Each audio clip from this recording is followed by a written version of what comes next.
El tiempo pasado hablamos acerca del Mesías, se explicó un poco. El Mesías quiere decir el ungido, porque es que nuestro Dios, para poder salvar al ser humano, Él envió un Salvador, y este que fue enviado como el Salvador, porque se le puso el ungido. Y en el Antiguo Testamento nosotros vemos muchas evidencias de este ungido, y yo pienso que hay muchas razones para esto. Especialmente en el Antiguo Testamento se ungían a los reyes, sacerdotes y profetas. Especialmente, también vemos a Corés, se le ungió también, pero realmente en general fue a estos tres oficios.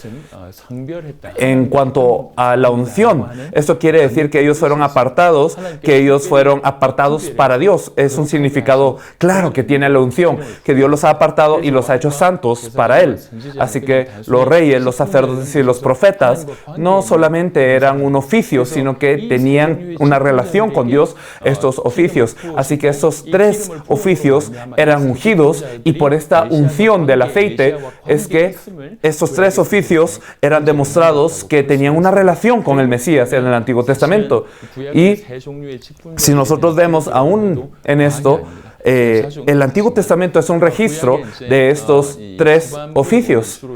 En la parte postrera del Antiguo Testamento nosotros vemos los libros proféticos, y evidentemente estos hablan mayormente de los profetas y de la vida de los profetas. En la parte media del Antiguo Testamento se habla de los libros históricos, y se habla mayormente de los reyes de Israel.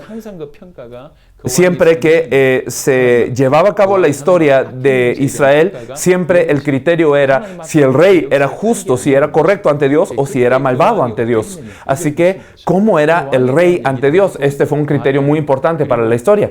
Así que los libros históricos hablan de los reyes, no es exageración decirlo. Y el Pentateuco de Moisés no solamente habla del sacerdocio, sino de los sacerdotes. Porque los sacerdotes, empezando desde la línea de Aarón, de los profetas, de los sacerdotes de la nación, no solamente vemos estos sacerdotes, sino nosotros vemos a los patriarcas. Vemos que ellos llevaban a su pueblo y ellos ofrecían la ofrenda ante el Señor. También el Levítico, nosotros vemos que los líderes de las familias, ellos daban una ofrenda de sangre. Así que podemos ver que todo esto incluye a los patriarcas, incluye a los sacerdotes. Todo esto habla del sacerdocio y los sacerdotes. Así que todo el Antiguo Testamento habla de los reyes, sacerdotes y profetas. ¿Y por qué es que Dios entonces permitió que esto fuera de esta manera? Hay un significado muy grande dentro de esto. Los reyes tenían que proteger al pueblo, y los reyes también tenían que vencer al enemigo, tenían que enfrentarse al enemigo. Los sacerdotes tenían que estar ante Dios en representación del pueblo con un sacrificio. Tenía un significado este sacrificio de culto y también de expiación. También vemos que los profetas de parte de Dios daban la palabra de Dios hacia el hombre. Así que los reyes, sacerdotes y profetas, de ellos hablaremos un poco más profundamente posteriormente. Sin embargo, podemos decir que ahora el Cristo es aquel que se encarga del oficio del rey, sacerdote y profeta. Pero todos los reyes, todos los sacerdotes, todos los profetas realmente lo reflejaban.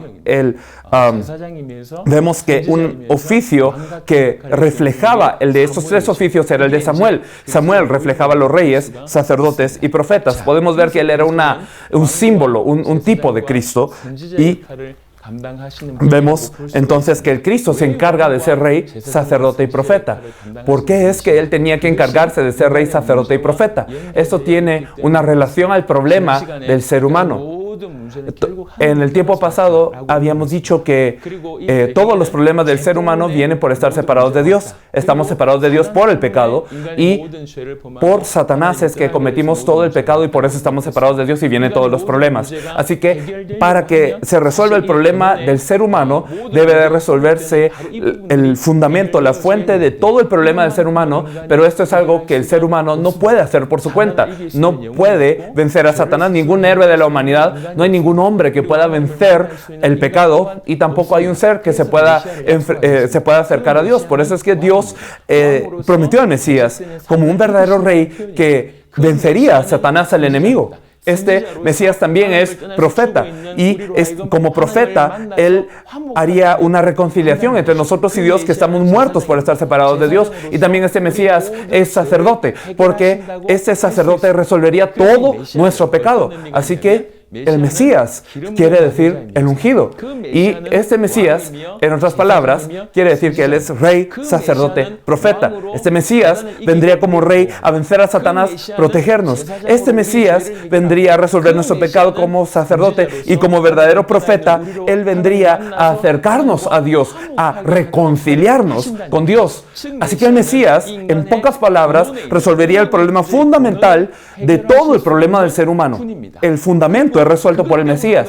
Así que todos los problemas que vienen por consecuente serían resueltos por el Mesías. Así que incluso el decir esto es algo que no expresa todo lo que dice el Mesías, porque como lo hemos visto en los tiempos pasados, el Mesías enviado por Dios para nosotros, Él es admirable, es consejero, Él es Dios, Él es el Padre Dios, Él es el príncipe de paz, Él es Dios de fuerza. Así que cuando Él viene a nuestra vida, realmente Él es suficiente.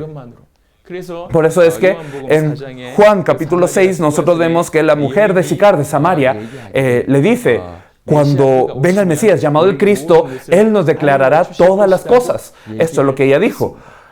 Y cuando el Mesías viene a nuestra vida de verdad, este enorme, este impresionante ser viene a nuestra vida, en ese momento, entonces somos rescatados del pecado, somos liberados de Satanás, y en ese momento nosotros, el pasado de ser enemigos de Dios ya está resuelto. Ahora tenemos una reconciliación con Dios y nos volvemos hijos de Dios. Ocurre algo impresionante y todo el problema en nuestra vida ya no se vuelve un problema. No es que desaparezca el problema, pero el problema ya no es un problema. Así que este creador de todas las cosas, aquel que es todopoderoso, viene a nuestra vida, y por eso podemos decir que todo el problema está acabado.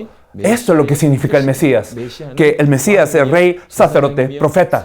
Y este Mesías, por lo tanto, resuelve todo el problema del ser humano. Él puede hacerlo. Él es el Dios todopoderoso que lo hace así. En el siguiente tiempo lo explicaremos de una forma más precisa.